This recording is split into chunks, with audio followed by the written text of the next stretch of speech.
जय जवान जय किसान मित्रांनो, तुम्ही बघू शकता मी ज्ञानेश्वर डोईफळे, अंबड तालुका, जिल्हा जालना. मित्रांनो, आपण आलोय एक शेतकरी आहेत यांच्याकडे आलेलो आहेत. मित्रांनो बघू शकताय, हे यांच्याकडे बगीचा होता, हे आपण जाणून घेणार आहेत. हे जे बघू शकता तुम्ही, फळ वगैरे किती नंबर एक लागलेले आहेत, डाळिंबाचे नंबर एक फळ आहेत. मित्रांनो बघू शकता, भाव काय लागला या डाळिंबाला? भाव लागायला आता मार्केटला झालेली. आता मार्केटला मार्केटला काय, मार्केटचं कसं आहे, जसं क्वालिटी बघून भाव क्वालिटी असतो त्याला.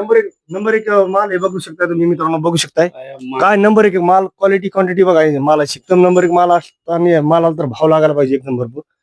आणि शेतकऱ्यांना तर काय खर्च वगैरे तुम्ही एवढा करता, खर्च तर निघतो नाही. खर्च निघाला काही नाही, पण ते आता कसं आहे, मार्केटचं सगळ्याच्या सोबत आल्यावर त्याला जसा पाहिजे तसा भाव भेटत नाही. मागं पुढे झालं जर तर आता मार्केटचं सध्या पहिला हात माल मागच्या 2 महिन्यापूर्वी 150-200 पर्यंत जात होता. आता हा सरासरी 60-70.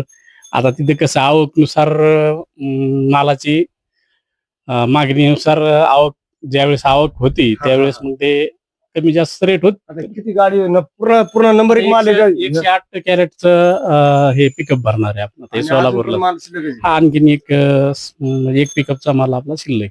हे आता किती तोड नाही समजा आणि झाली पहिले हे 3ऱ्या वर्षाचं आहे फळ आहे. आपण आता औंदाचं चालू हे चालू सीझन 260 झाड आहेत आपल्याला.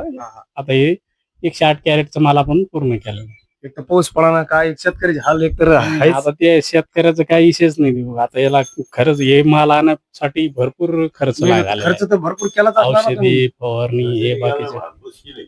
इतकी शेतकऱ्याचे हाल, तर शेतकऱ्यांची एवढा नंबर एक माल आणलाय आणि किती खर्च केला असं नाही. खर्च तर निघा, एवढी शेतकऱ्याला वेळ यायला नाही पाहिजे, पाऊस यायला नाही तर काय.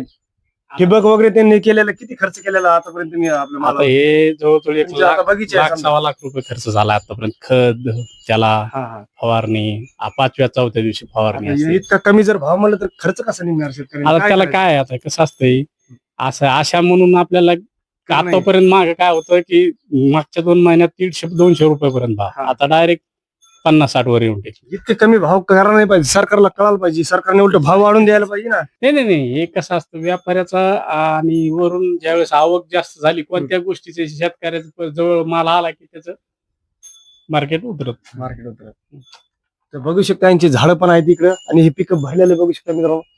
हे पिकअप मध्ये माल आहे एकदम डाळिंबाचा नंबर एक क्वालिटी क्वांटिटी बघू शकता मालाची. आणि इकडे शेतामध्ये तुम्हाला शेत पण दाखवतो त्यांचं.